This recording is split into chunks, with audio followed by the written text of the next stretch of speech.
thank you and welcome everyone. Before we get started, I'm going to say a couple lineage prayers here, so bear with me for a moment. Dusun Sanjay Tam Jigging or Ritan Joko Janza Chabda, Karen Zumeto Jidani comes on Jugi Jopo, Nawan Ludropel, Zamba Jabeto, Jimame Palago, Rota Dudigo, Chimok. Konicha Zajin Jabzio, Jiwanitera Tamji to Tuksewa Chimbogoni, Jesus on Zedo, so Ninji Chimbo to the Nimejans on the Molang Moganjata. Pekatanga Tinto Jimato, to Dumbo to Jijin Laguja, Ojin Solin Beme Dombola, Jawan under Ranjan Hunjidro, Senso Pejayans and Overway. Pema Juni Dalu Penzo, John Chukundo Zambo Gomboy, Dorji Zembagara, Dorji Dansha raising a part of Jena de Data Maju Data Duzunji. Zojinjubi Lamala Sova, the Ganri to Karanji Nimbego, Yantangonjanga, Chesa, the Nimbo Dunzi Baby Najopa. Kunjin Chiki Jopala Sova, the Shicha Kunjin Drola Jit there, Jimmy was a Yandro Tutelzo, was a London Naki Najopa, Jimmy Limbe Sabla Sova, the Riton Jabajina Janable, Gomelone Pometa Jedro. Lundu Juju Jansan Wancho, Mipamjambe Yana Sova, the woman Juji Ingi Potane, Dusan Sanjay Kungi, Ranson Chukuns and Dunzepe, Tawe Lame Sabla Sova, the Nilo Topachi or Chinjilo, Daso Droelona, Chula, Jur Ganda Chuchin Dokuji, Dana, Jeshalona, Joa Ganzut.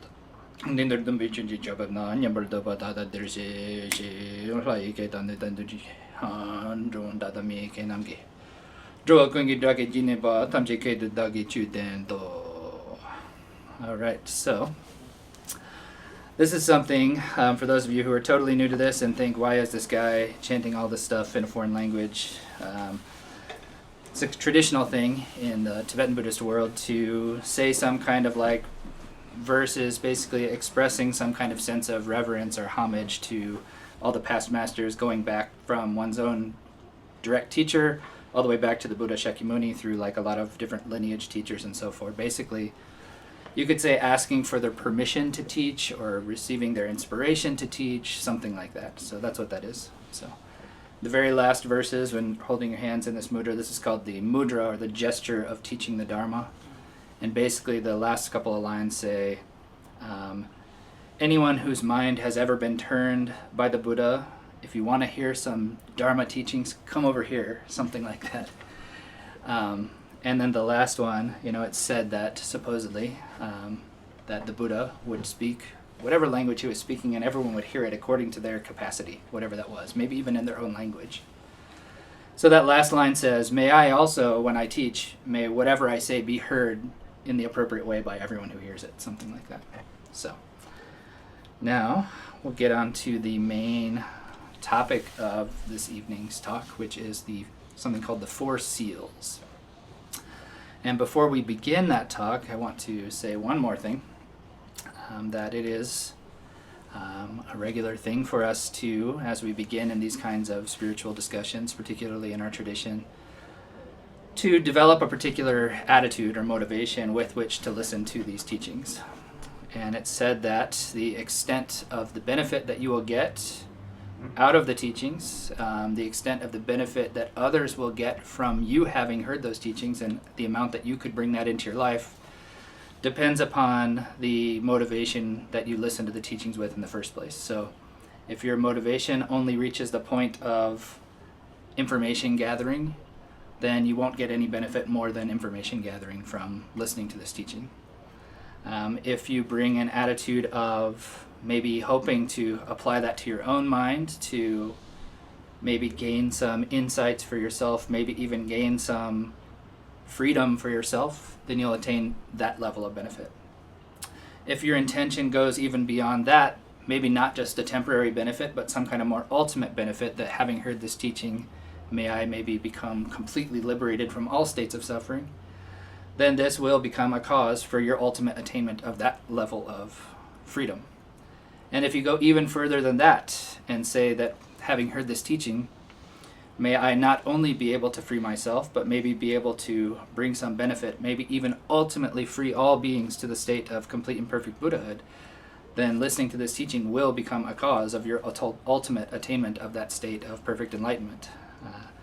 And so it is always encouraged at the outset to develop this type of motivation, which that final, last level of motivation in the Tibetan Buddhist tradition, or Mahayana Buddhist tradition in general, is what's called the attitude of bodhicitta, or the mind of enlightenment. So, if you find that appealing, I would encourage you to listen with that type of attitude. And now on to the main topic. So we talk about this. There's two different words for this list of 4 topics. One is called the Chugidomshi, which is maybe something like the 4 things in which any Buddhist teaching, if it's a Buddhist teaching, it kind of is categorized within one of these 4 topics, or it is covered by one of these 4 topics. The other one is called the 4 marks of a perfectly pure view, or the 4 marks. Sometimes people translate that more interpretively, the 4 marks of a Buddhist theory, but that's not really, strictly speaking, what the traditional languages call it. They call it the 4 marks of a perfectly pure view. And what that means is that, for example, if you were following a spiritual path or reading a spiritual book, if it contained the essence of these 4 topics, or was not in contradiction to these 4 topics, something like that, then you could say that it holds the pure view of the Buddha. And so those 4 topics are, and we'll go deeper one by one, so I'm just going to recite them, read them off right now. So, all compounded things are impermanent, and we'll go slowly through what is compounded, what is impermanent, all that in a minute. Secondly, all contaminated things, or all contaminated states, are suffering, or you could say are dissatisfactory, something like that. Third, all phenomena are empty and absent of any kind of inherent existence.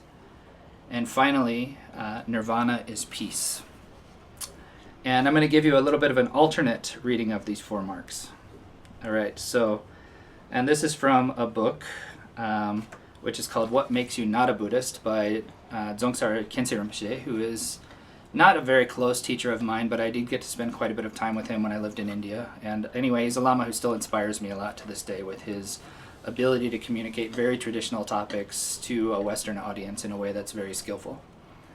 So I would also very much encourage people, if you're interested, after this talk to go a little deeper, to read this book. So he translates these 4 as all compounded things are impermanent, same as what I said. All emotions are dukkha. Dukkha is the Sanskrit word or Pali word, which means essentially something like suffering or dissatisfaction. Suffering is a bit of an extreme word in English, so we'll talk about that a little bit more when we get into that topic. But he translates the word, it's a bit of an interpretation, but we'll get to why he says that later when we come to that point. But instead of saying contaminated states, he says emotions. All emotions are dukkha, or unsatisfactory. All things have no inherent existence. Liberation is beyond concepts. So the technical term says nirvana is peace. And so one way of talking about peace is peace in a general sense, but you could also say peace in the sense of going beyond concepts. So that's just another way, and as we go through each of these 4, I'll talk a little bit about the different ways that you could interpret those words as per the different translations that you might find of these 4 topics. So we'll come around to the first. So all compounded things are impermanent. So what does it mean to be compounded? A more strict, you might say, Buddhist philosophical definition is something that arises, abides, and then ultimately will cease to exist. So on a more coarse level, when we're talking about impermanence, what we mean is something didn't exist, it came into existence, existed for a while, and then at some point it will no longer exist. That's a very coarse surface level discussion of impermanence. So for example, before my mother and father did their thing, I didn't exist, According to Buddhism, there was a continuity of my consciousness prior to that, but that wasn't me per se. We'll get into what the distinction between that in a little while, but essentially I didn't exist as a person named Justin. I did come into existence. I will live for however many years. At some point I will die. So that is the basic idea of compounded, is that through the causes and conditions of my parents, again, doing what they did, doing their thing, You know, and then there was no interruption in the development of the fetus and so on and so forth. I was able to come into this world. I will live for a certain amount of time. At some time, I will die. That is the three characteristics, you could say, of a compounded phenomena. So anything that is like that is impermanent. So I just mentioned this idea of coarse impermanence. So the same thing can go for anything. You know, this table. You guys come listen to me talk. I'm always talking about this table. But it's an easy example of just a simple, it's a simple thing. It's just a general object of existence. You know, before the person who decided to make this table made this table, it did not exist. It will exist for a certain time. At some point in the future, it'll get burned in a fire, or it will rot, or it'll get thrown in the trash, whatever, it'll dissolve back into the earth. It will no longer be a table. This is what it means to be compounded. Also, anything that is compounded is impermanent. So what does it mean to be impermanent? I'll say that what it means to be impermanent, on one level, the more strict philosophical definition of impermanence is momentariness. So on a coarse level, it's what I said before. Didn't exist, exists for a while, ultimately will not exist. On a more subtle level of understanding of impermanence, it means momentariness, which means that things don't exist for more than a moment. So we need to examine that. What does that mean? Does that mean this table doesn't exist like the second after I looked at it? What do you think? Yes. Strictly speaking, I will say that in a very general way of speaking, the table still exists, but the table that I looked at a moment ago doesn't exist when I look at it a moment later. It is a different table because it's changing moment to moment to moment. I'll give you an example of how this might be so. When I was born, I was just a little baby, right? Then I started to have some self-awareness to the point where when I look in a mirror, I see and I think, that's Justin, that's me, right? And that me that I keep seeing and I think is me, and then the me now, 45 years later, I don't know, not 45 years since I became self-aware, but, 45 years since I was born. If I look at a picture of me from back then, I still think that's me, and I'm like, wow, I've changed so much, but that change didn't happen in one moment. It was happening every moment from that time up until now. So the me, so-called me, or even if we want to drop the me, because me is a complicated word, let's just say my body. My body of one moment ago is not my body now, because it has changed. And we'll get into more of this later, but part of the reason why we suffer is because of this fixation of thinking the things that are constantly changing are the same thing. And essentially that's what Buddhism calls the view of permanence. And that is, in direct opposition, you could say, to this first of the four seals of a Buddhist theory, is that all compounded things are impermanent. So part of what it means then to apply this, so this is just a theory, this is just a philosophy, right? But what does that mean? How could that affect us in a practical sense? So if I suffer, for example, on some level, suffering, like I said, is a very extreme word in English. It's like, I'm suffering because I broke my leg. I'm suffering because my partner left me. I'm suffering because I live in a war-torn country and, whatever. Like, it's a very intense kind of word. The word dukkha from Sanskrit is not such an intense word. It covers all kinds of bases of very subtle and very more extreme states of discomfort. And that's why, the word suffering has maybe given Buddhism a bit of a bad name in the West. Some people, Buddhism's all about suffering. Oh man, it's such a depressing religion or spirituality or whatever you want to call it. But the real sense is that, for example, like if I am holding myself to what I have been in the past, and I have this fixed idea that I am this, whatever it was. It could be an old career. It could be my relationship to another person. It could be just expectations of identity, whatever they are. And I hold myself that I have to be that. Not only am I preventing myself or obscuring myself or blocking myself from experiencing all kinds of possibilities and states of freedom in my life, I could be like directly suffering because I'm resisting change. I'm directly suffering because I am fixated on something that's actually no longer relevant. It's no longer the case. It's no longer real, even on a conventional level. But I'm stuck like in this opposition of what I think I am and what I actually am, and that creates pain. Okay?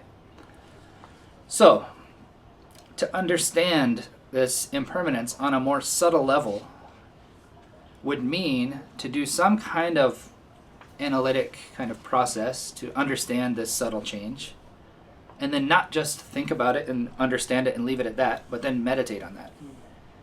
And what it would mean to meditate on impermanence in this context is, and again, I'm not trying to teach a meditation on impermanence right now, I'm just trying to give you an example of how this might be applied. You would go through this kind of analytic process, for example, to see that things are changing from moment to moment to moment. And then when you come into an experience of seeing that directly, you just rest and try to rest in an experiential knowing of that truth. And that's not thinking things are impermanent, because that's just putting another label onto things. That's not actually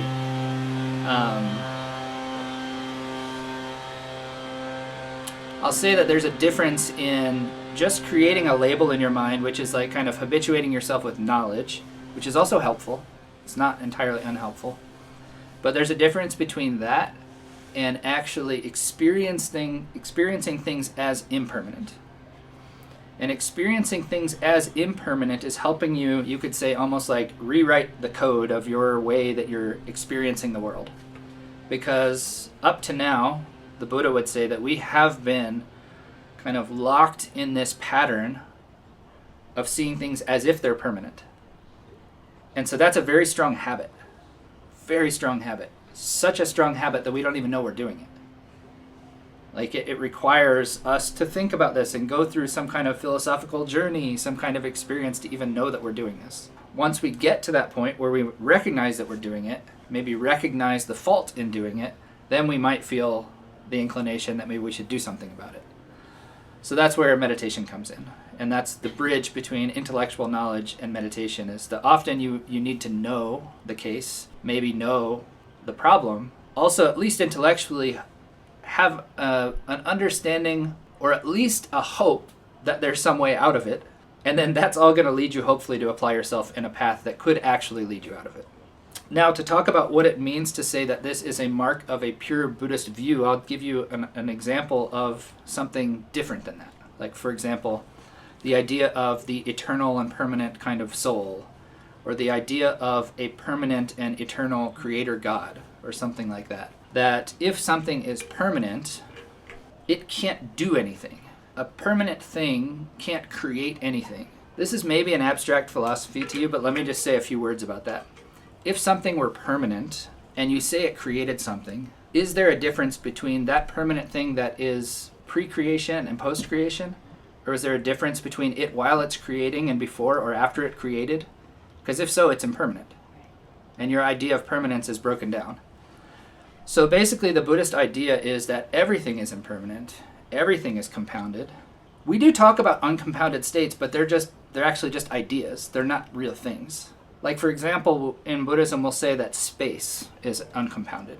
But space isn't a thing in Buddhism. Space isn't a location. Space is an absence of contact, an absence of obstruction.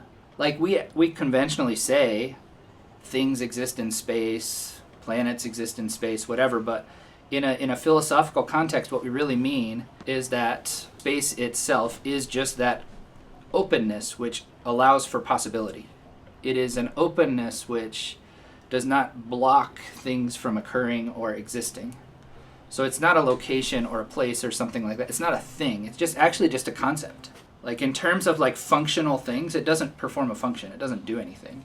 And from that perspective, you could just say it's just a concept. So basically the idea is everything that exists is compounded. Everything that exists is impermanent. And I'm going to move on, but we'll come back around with some summaries and some connections between these different points.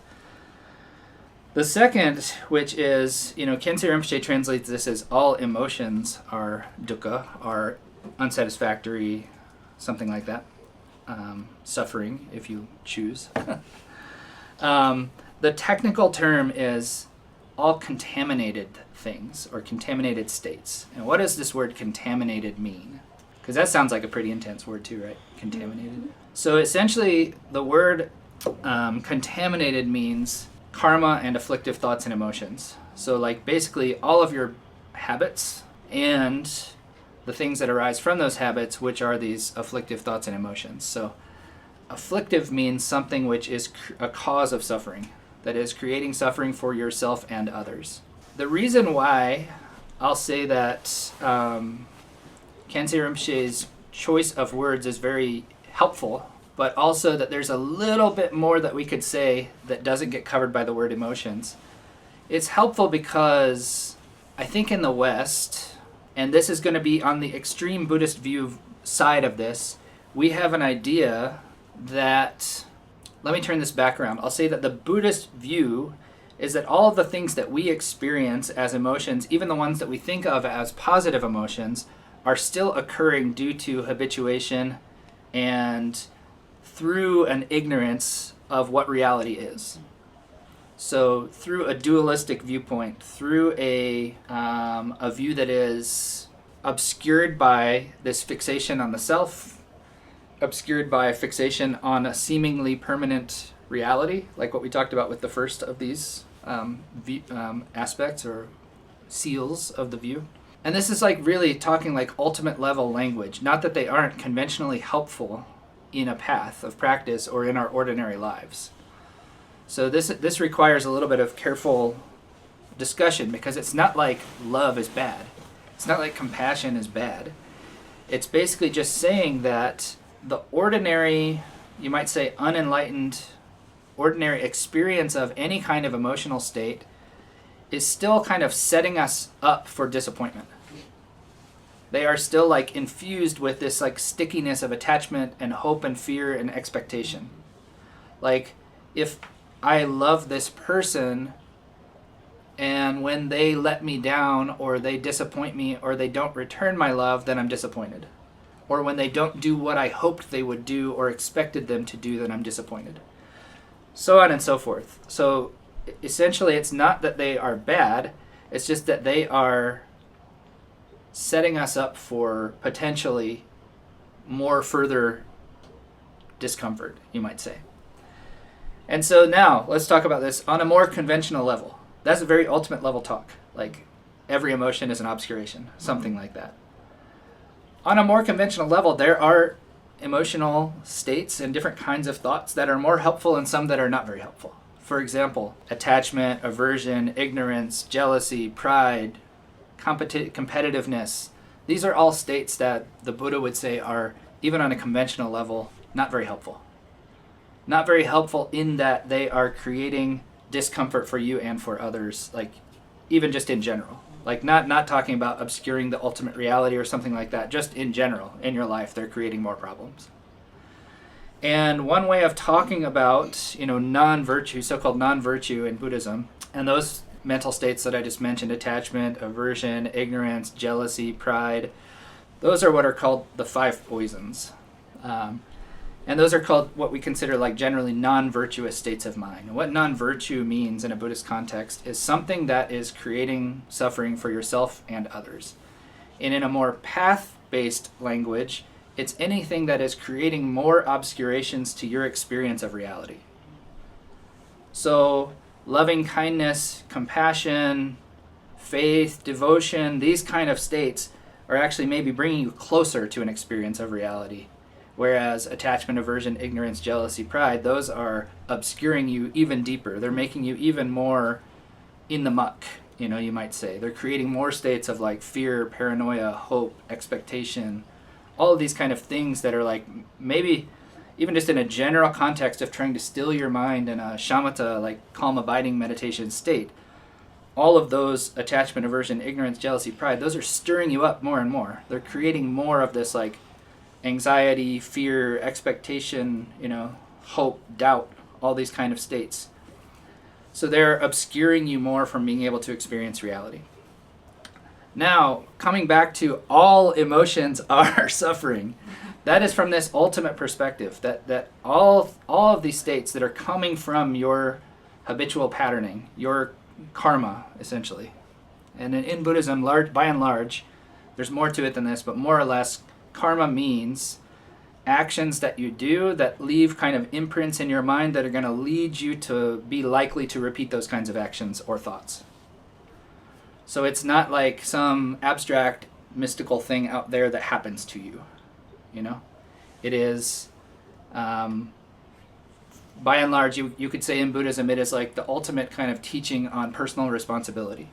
That it is like everything that we do in every moment, as long as we are still in this view of experiencing things from the unenlightened state, is creating habits to repeat those kinds of behavior in the future. That's essentially what karma means. So I'm going to touch on what David said before, that there has to be something pure if there's something contaminated. I'll just say that when we talk about Buddhahood, the ultimate state of enlightenment, that is a state where you're no longer operating out of habit, where you have gone beyond habit. And there is something, which is, you could say, almost like the substrate or something like that, of all of these afflicted states, that in Buddhism we call Buddha nature. We would say that the nature of every state of mind is actually, in its ultimate nature, is something pure, something wise, something loving and compassionate. But through our habituation, through our lack of recognizing that reality, we're kind of stuck in this cycle that Buddhists call samsara, this cycle of basically hoping for happiness, but usually shooting ourselves in the foot, you know? There's a famous quote from Shantideva. He says, even though we all hope for happiness and want to avoid suffering, because we don't know the causes of happiness or the causes of suffering, our intentions and our actions are totally out of whack. So I'll give you a simple example. I think that because someone else has something really great and they seem really happy because they have that thing that's really great, if I steal that from them, I'm going to be happy. But what actually happens is it creates all kinds of fear and paranoia within me because I stole it and I'm afraid I'm going to get caught, that I can't really enjoy it in the first place. So it's like we want happiness, but because we don't know the causes of happiness, we don't know the causes of suffering, then we keep like just getting trapped into this cycle again and again and again.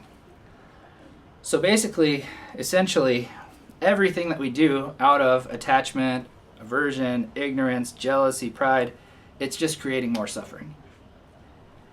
And you could say that even of, on a very subtle level, states like loving kindness and compassion, if they're not done within the view of this kind of view of emptiness or view of selflessness, because they're still creating habits. And those habits are still keeping you stuck in a process of habit, even though it would be better habits, conventionally speaking. So one big point with Buddhist philosophy, the whole Buddhist path, is that we talk a lot about karma, good karma, bad karma, whatever. But ultimately the path of Buddhist practice is not one of building lots of good karma, then you can just experience the results of that good karma. It's actually to go completely beyond the karmic process, to stop the entire process of karma, purify all of that habituation, be able to live and experience spontaneously from that spontaneous presence of Buddha nature, which is a state that's no longer living within habit. So, from that level, you could say that even the like more so-called virtuous states of mind that we have right now, as long as they're still being experienced through a view of the self, there is a me who is being compassionate for you, or something like that, then that is still on a subtle level still creating karma that ultimately will need to be purified. But it's really important to know that for now, it's super important to focus on, while trying to destroy the whole karmic process, in the immediate sense, do lots of good stuff. Don't do bad stuff. You know, try to develop virtuous intentions and thoughts and loving kindness, compassion, joy, rejoicing in others' merits, all those kind of things. All those are really powerful things that are going to propel you forward on this path. Whereas all of those more harmful states, attachment, aversion, ignorance, jealousy, pride, those are keeping us down, you could say, keeping us obscured, keeping us in the bad patterns that are preventing us from developing these deeper qualities of, insight. So, now, number 3. Yeah, all things are empty and have no inherent existence. This is a big topic that deserves its own, week-long series of talks about what does it mean for all things to be empty. I see a lot of familiar faces in the audience here. And I apologize to those of you for whom this 15 minutes will not really do a proper service for the topic of emptiness. And I encourage you to explore this more on your own. If you want to go back in our video library, there is some teachings of me explaining the Heart Sutra. On the Ewam Garden of 1,000 Buddhas YouTube page, there are some teachings from Namchak Rinpoche teaching on emptiness. So that's just a little preface for those of you for whom this might be a new topic. So the basic idea of the ultimate, you could say the deeper source of suffering. Why do we even have these karma and afflictive emotions in the first place? So we said karma and afflictive emotions, those are suffering or they create suffering. But what created the karma and the afflictions in the first place? So Buddhism would say that happens because of believing in an inherently existing self, first of all. And we'll just talk from that perspective first, and then we'll go into the second aspect of what we would refer to as emptiness or absence of inherent existence. So Buddhism would say that the source of all of my suffering as an individual, and I'm not talking about the ultimate kind of lack of, or the fact that I'm not fully enlightened. That's not exactly what I mean right now. I just mean the fact that I'm suffering. All comes down to a mistaken belief that there is a truly, inherently, independently, permanently existing me. Some Justin that really exists. And what do I mean by it really exists? Really exists means exists in and of itself, not dependent on other factors. Continuously through time and space, something like that. And I know that if we go through some of this analysis and some of this reasoning, you'll think, oh yeah, there isn't a self that exists like that. But according to the Buddha, whether you believe that exists or not, emotionally we react as if it does exist that way. We are on kind of an autopilot programming which acts as if that is the case. So, what does that mean then? What is this so-called seemingly independently, permanently existing self? So Buddhism would talk about this through the lens of something called the 5 aggregates, and I'm not going to go deep into that, but essentially what it means is that they're different aspects of your body and mind. And when you think I or me, I am thinking of, or I am referencing with that thought, for one, my body, and then secondly, all these different things that happen in my mind and my feelings. So I have feelings of like and dislike. I have identities like I'm Justin, I'm a translator, I'm a son of Bob, I'm a brother of Jameson, so on and so forth. I have emotions, I have likes and dislikes, I have actions that I do, I have kind of ways that I like to think about things or opinions that I hold to, ways that I view the world. All of that kind of collectively together is what I'm thinking about when I say I. So there's a more subtle way of breaking up those different components of consciousness into 4 of the 5 aggregates, but we're not going to get into that right now. Essentially, it's like I have thoughts, I have feelings, I have emotions, I have actions that I do. All of those are kind of like components together with my body of what I think when I say I. So the Buddhist way of demonstrating that this I doesn't truly or inherently exist is to look for it. It's not just to tell you it doesn't exist and expect you to believe that. So the Buddha famously said, all of you monastics and all of you scholars, just like a goldsmith would analyze gold by cutting it, rubbing it, melting it, so too should you examine everything that I say and never accept it just out of faith in me or trust in me. So the Buddha's path is one of investigating and finding out experientially for yourself. And as long as someone's practice is based on an assumption of truth, that will only work in certain exemplary cases. And I'll say that for most Westerners, because we were raised in a bit more of an analytic kind of way of wanting to know the why and how of everything, for most of us, blind faith path is not going to work. And I'll just say that it does work for some people. And those people are Tibetans and Nepalese and Indian, and they were raised in the culture, and their teacher can just tell them everything is impermanent and meditate like this, and they'll just do it and they won't ask why or how, and they can still gain results from it. But for most of us, we're probably going to say why, and then we're going to start meditating and we're going to get stuck in our own mind in a bunch of doubts about the hows and whys, and it's going to be hard to make progress. So for most of us, it's important to come to an experiential certainty of the how and why through our own experience, not just through an assumption of the truth. Ken Rinpoche always talks about an assumption of truth as being just as ignorant as assuming that everything's permanent. It's just like you actually need to see it for yourself. You need to see it and experience it for yourself. And so the assumption of impermanence or selflessness or something like that is not a very effective tool for most people. So the process would go something like this. All right, where is myself? All right, I'm going to look through my whole body. Is it my eyes? Is it my ears? Is it my nose? Is it my tongue? Is it my heart? Is it my lungs? Is it my brain? So on and so forth. I keep examining. And I look through, is it my likes and dislikes? Is it my views of reality? Is it my opinions? Is it my work? Is it my various ways that I identify as a son, as a partner, as a teacher, as a translator, whatever?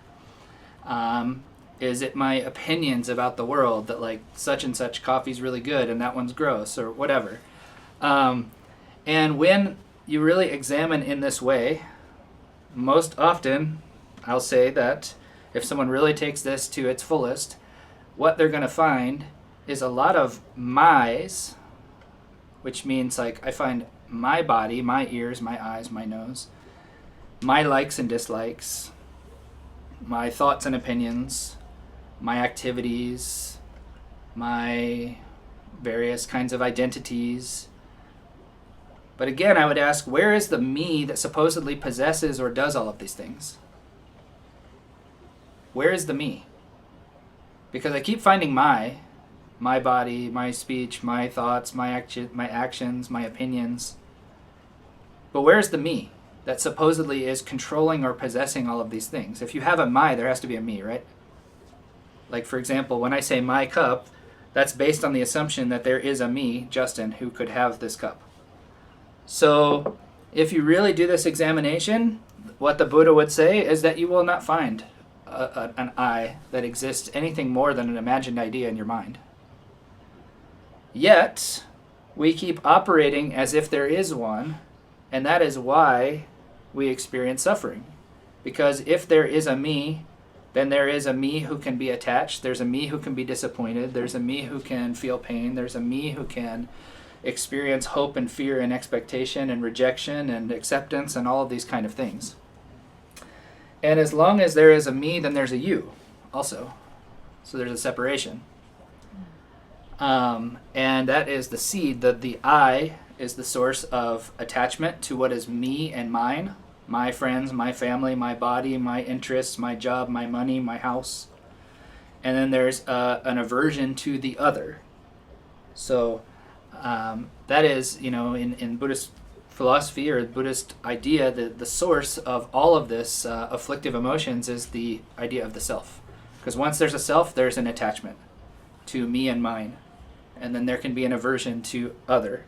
There can be an ignorance to someone that doesn't fall into either of those categories or something like that. There can be jealousy and competitiveness, all of these kind of things. But all of them are sourced in this idea of the self. So according to the Buddhist idea, if I can break the root, you could say cut the root of the self, which means to take this what maybe first is just an intellectual idea of selflessness and meditate on that deeply until it becomes direct experience, then I will no longer suffer. I will, cut the root of suffering, you could say. And yet, that's still not the ultimate state of enlightenment. That is just a state that in technical Buddhist terms they call arhatship. An arhat is one who has, you could say, a way of translating that word is one who has destroyed the enemy of, and that is the enemy of the afflictive emotions. So when the self is gone, then there are no more afflictive emotions, therefore there is no more suffering. However, that does not equal perfect enlightenment of a Buddha. Now we come around to the second type of what we could call selflessness, or a lack of identity or intrinsic identity, intrinsic being,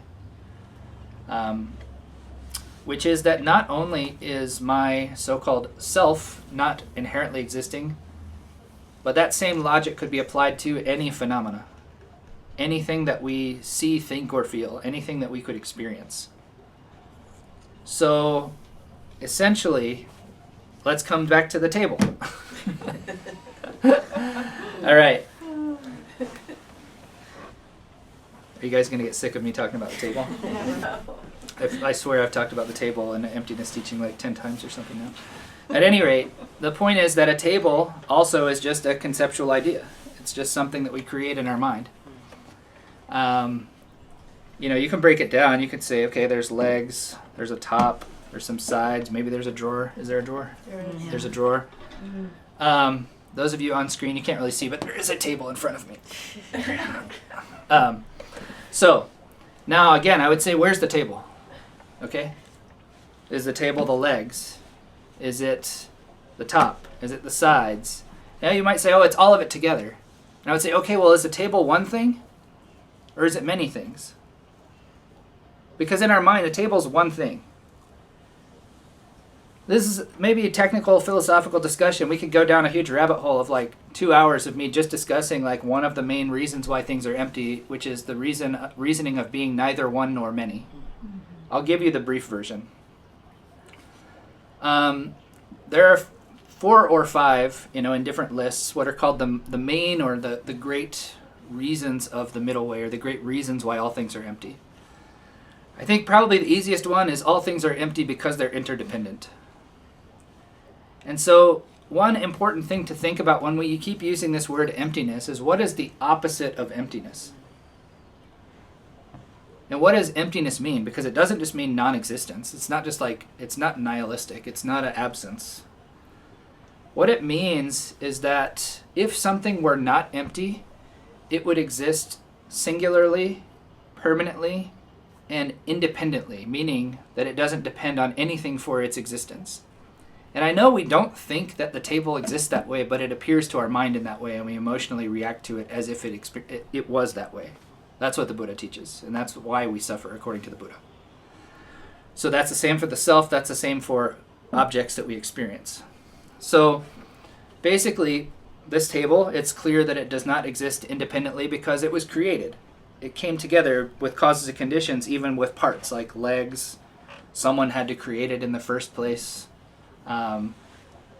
If I break it, is it still a table or not? So on and so forth. It's not permanent, it's not one, it's not independently existing.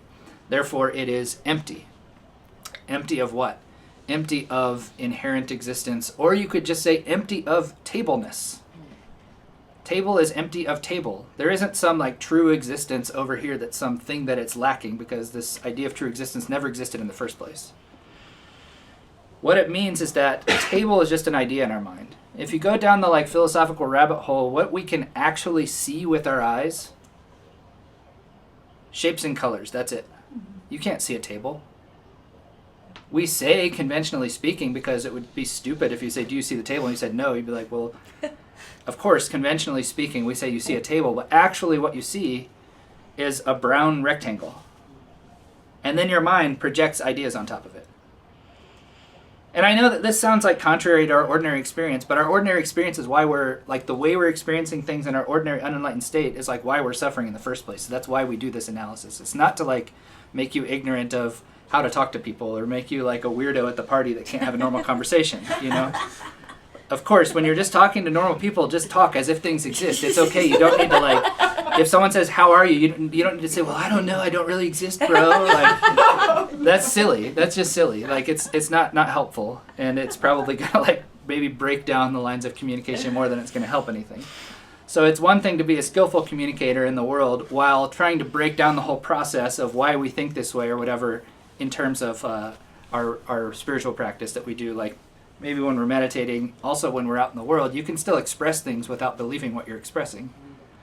In the sense that I would say that the Buddha, for example, has gone beyond all of these concepts, but the Buddha was not ignorant. If you read any of the Buddhist teachings, the Buddhist sutras, he still says, hey, Ananda, listen, I'm going to teach. He didn't say, like, I don't know, you know, he still went out with his begging bowl and asked for food and ate that food and, like, talked to people like they were normal people. And I would say that the Buddha didn't do that because he thought those things were real or that food was real in this independently existing, permanent kind of way, but that didn't make him incapable of interacting with the world. So my point is that emptiness does not entail nihilism. It is just a different way of seeing the world, not a denial of the world or something like that. So that's the general kind of philosophy of all things are without any kind of inherent existence. The final of these four is called Nirvana is peace. And this in Khyentse Rinpoche's book, he translated this as liberation is beyond concepts. You know, a lot of times nirvana and liberation are synonymous words in Buddhism. Liberation means liberation from suffering or liberation from samsaric existence. Liberation from, essentially from suffering or dissatisfaction. So, now, why did he say beyond concepts rather than just saying peace? Because peace can't be attained while you're still in your conceptual mind.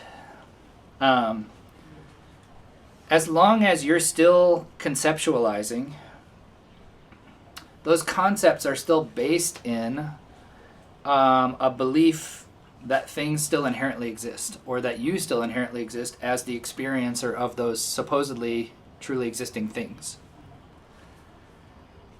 This comes around to another concept that Buddhas do not think.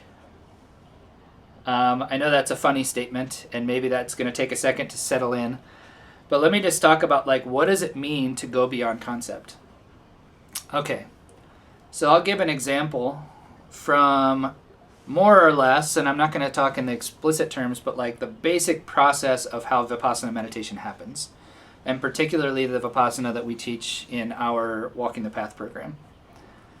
Basically, the idea is to see that anything that could appear in your mind does not inherently exist, the third of the four seals. So all phenomena are without any kind of independent existence. When in meditation, you're sitting and you see that the object in front of you does not inherently exist, what happens is that your mind stops fixating on it. It's an automatic process. It's not something you have to think about. It's when you see that there isn't something really there, your mind can't be attached to the thing that was seemingly there before. Because you see that it doesn't exist in the way that it did appear to you before when you were attached to it. So when you see that it doesn't exist in the way that it was before, or in the way that it was appearing to you before, which was as if it existed inherently. Like Buddhism would say that only when something appears to you as if it exists inherently will you be fixated on it or attached to it. And as soon as you see that it doesn't inherently exist, the mind disengages. It stops attaching to it. And then your, you could say, emotional or relationship of suffering with that object is cut off, at least for that moment, that you can rest in that state. So then the next step in this is to turn in on the mind that is even doing the meditation. So you see the absence of an inherently existing or truly existing object of the mind, And that could be anything. That could be a person that you're thinking about. That could be a physical object that you're seeing in your visual spectrum. Whatever it is. But you see the emptiness of those things. And then as you're seeing that emptiness, you turn inward on the mind that's doing that meditation. The mind that is experiencing that emptiness. And you say, okay, does this mind inherently exist? And you go through a little bit of an analytic process to see that the mind that is experiencing that emptiness also only exists interdependently. So it exists because I have some instruction about Vipassana that led me to be able to do this meditation, because there's a previous moment of consciousness conditioning that moment of consciousness. There's an object that is creating that particular type of experience in that moment of mind. Then I sit and rest in the absence of not only the subject, but also the object. So the object, whatever it was that I was analyzing, the mind that was doing the meditation, in that, if you had a direct experience of that, that is what is called going beyond, or the freedom from all conceptual elaborations.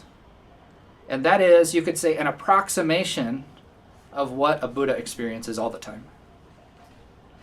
So, what that means is there's no thinking happening. And if a thought comes up, it will also, hopefully, through the power of the meditation, also be experienced as empty and just kind of dissipate back into space, something like that. And so that's what it means to say that nirvana is peace. This is a way of approximating that experience on a meditation cushion as an unenlightened being, but to give a little like taste of like what that state might actually be, like ultimately, like when it's fully consummate. So, then, why does it say it is peace, and then why does Khyentse Rinpoche say it is going beyond concepts? So nirvana is peace means that it is peace, meaning you no longer suffer, but also peace meaning that all of these states of consciousness that were creating suffering, like coarse or subtle, coarse meaning like very intense emotions, subtle meaning the subtle, like emotional, you might say, reactive belief that things inherently exist. All of those states, subtle and coarse, have been pacified into an experience of insight where you see that none of those things inherently exist. And through the seeing of the lack of inherent existence, the mind comes into a state of peace, and therefore a state which is beyond concept. So that is, you could say, if that happened and you never went back from that, that would be enlightenment. For most of us, we're going to meditate, we'll like have glimpses of that in our meditation, and then not only like off the cushion, even like the next moment in meditation, we might get distracted and like caught up in our thoughts again. And that's why, it requires a lot of effort, and meditation's not always that fun, and it's not always like immediately rewarding. It is a process of like recalibrating or like rehabituating the way we're seeing and experiencing the world. And another part of that process, and the reason why those insight practices, the Vipassana practices, are almost always preceded with shamatha or calm abiding practices, is because unless you have a certain degree of stability in the mind in the first place, even if your intellectual understanding of emptiness and selflessness, interdependence, all these topics, even if it's perfect, intellectually perfectly understood, if there isn't the support of a still and calm mind to develop that insight within, or a container of stillness for that to happen within, then the second that insight comes into your mind, you're just going to have another thought and it's going to go away. So the example is like a candle in the wind. So the candle in the wind, if there's no wind, a single candle could illuminate a whole room. But as soon as the wind starts blowing, it starts flickering, and eventually it's going to get blown out completely. So the flickering is like, you're meditating, you're kind of in that insight, but you're kind of just constantly being pulled in and out of it by your thoughts. And then eventually you get so invested in your thought that you like forget you were even meditating. Your candle's completely blown out. There's no insight anymore. Then you have to start back over, go back into your analytic process, so on and so forth. Maybe even if you really need to, go back and do 5 or 10 minutes of shamatha to restabilize, and then do your analytic process to come back to the insight, and then rest within the insight. So, the intellectual understanding is super important, but just understanding that something is the case isn't enough to experience things in that way all the time. I always use this example that just because you know something's bad for you, that isn't good enough reason for you to quit doing that thing. Like smoking, eating junk food, being sedentary, whatever it is. Like all of those things, we know they're bad. Completely clearly, we have no doubt. But that knowledge is not freeing us from the bad habit. In the same way, knowing that things are impermanent, knowing that all conditioned things are impermanent, or all compounded things are impermanent, knowing that all contaminated things are suffering, knowing that all things are empty and selfless, knowing that Nirvana is peace, it's great. But what's next? You got to do something with it. Just knowing it's not, it's helpful. I don't want to say it's not helpful. Because even just by knowing that, there's a famous quote from Aryadeva, who is one of the main students of Nagarjuna. And sorry if this is too many names for some of you who are new to this, but Nagarjuna is like the main Indian great master after the Buddha, a couple hundred years after the Buddha, who really kind of took all the Buddha's teachings on emptiness and then wrote a bunch of commentaries that made them really explicit and clear and easy to study. Because the Buddhist sutras are massive, like hundreds of thousands of pages of text teaching about emptiness. So he condensed it down into some more, you might say pithy, manageable, bite-sized chunks or something like that. And then his main student, Aryadeva, he wrote a book called the 400 Verses on the Middle Way. Anyway, in that, he says, even just by doubting whether things are empty or not, the root of samsara becomes shubha. The word is like tattered rags. A rag that's so tattered that just by blowing in the wind, it'll shred to pieces, something like that.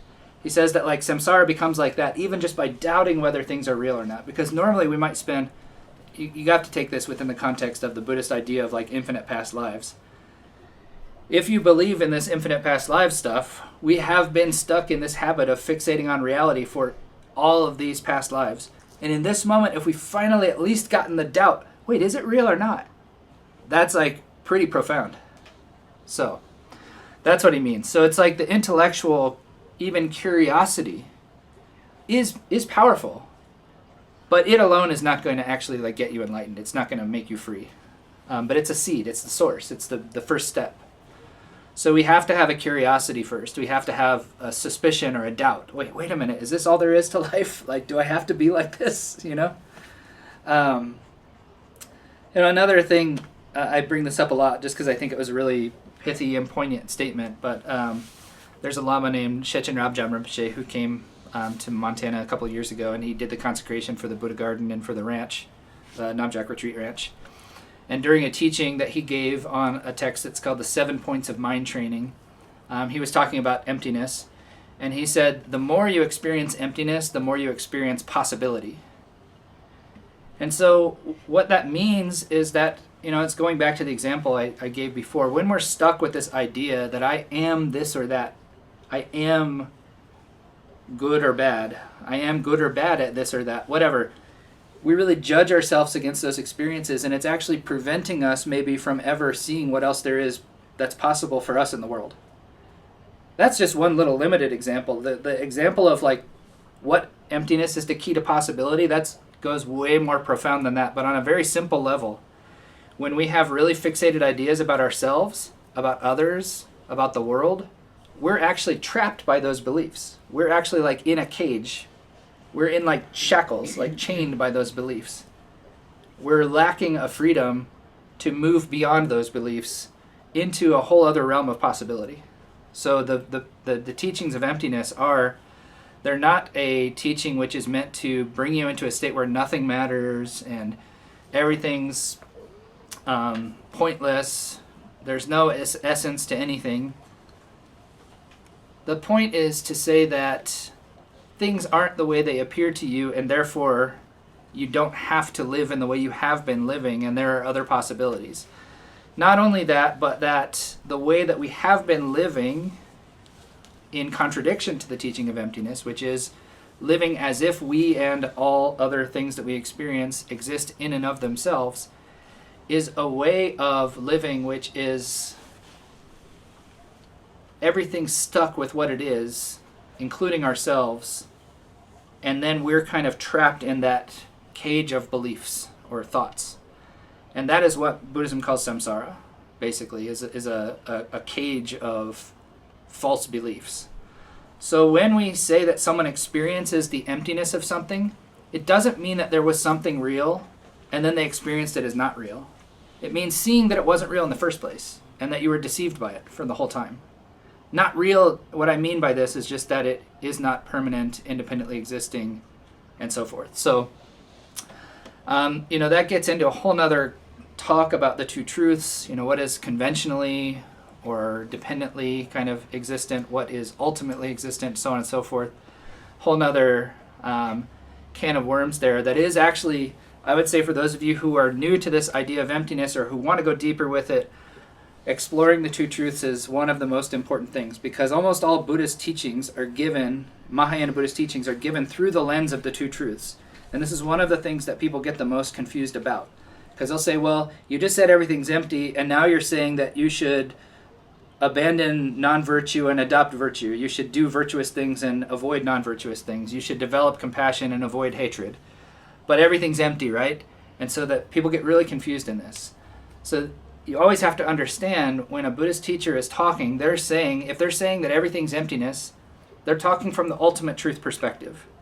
When they say you should do good things and avoid bad things, they're saying that conventionally, good things are going to help you get to a point where you can experience the emptiness of everything. So-called bad things are going to obscure you more from being able to experience that reality. So you always have to be able to distinguish, like, from what perspective are they speaking? And that's a very important point that is commonly misunderstood when people first start exploring this idea of emptiness. And even the word emptiness is very, so many people don't like that word because it seems very depressing or something. But it's not the emptiness like this cup is empty of water. It is the emptiness in the sense of empty of some kind of intrinsic being. And you have to understand it in that context and not get too bogged down. People always want to change the word, but what is it really? What is it really in Sanskrit? What is it in Tibetan? It is exactly empty, emptiness. It's the same word. Literally, the same word that says cup is empty of water is that same word, but it's qualified by this word ness, emptiness. It's not just empty. So there are different teachers that kind of talk about what that ness quality is, but it's basically that anything that you say is empty also has some kind of appearing quality. Emptiness isn't just like some abstract thing floating in space over there that you then talk about. This is that. When you say this cup is emptiness, what you're talking about is that this very thing that I'm holding in my hand and seeing and talking about doesn't exist in the way that it appears to me, and that is the emptiness of the cup. It is the very nature of this thing I call a cup in the first place. So it's inseparable from the so-called appearing aspect. It's technical language, but what it means is the thing as it appears to me. So the thing as it appears to me, I would call the appearing aspect of the cup, or you might call the conventional truth of the cup, something like that. Even the word conventional truth is a problematic word. Mm-hmm. The Tibetan word literally means like fake truth, or you could say deceptive truth, something like that. The word zop in Tibetan, kun zop, zop means fake, false, concealing, something like that. Kun means everything, entirely, completely. So it means, basically what it means is that it's only true in your deluded perception. It's not true at all, but it's true in your deluded perception. And because all of us are deluded, then it seems true to all of us that this cup is a cup and it can hold water, and of course it can. I'm not contradicting that, and the Buddha's not contradicting that. But we're saying that it doesn't exist ultimately in the way that it appears to our minds.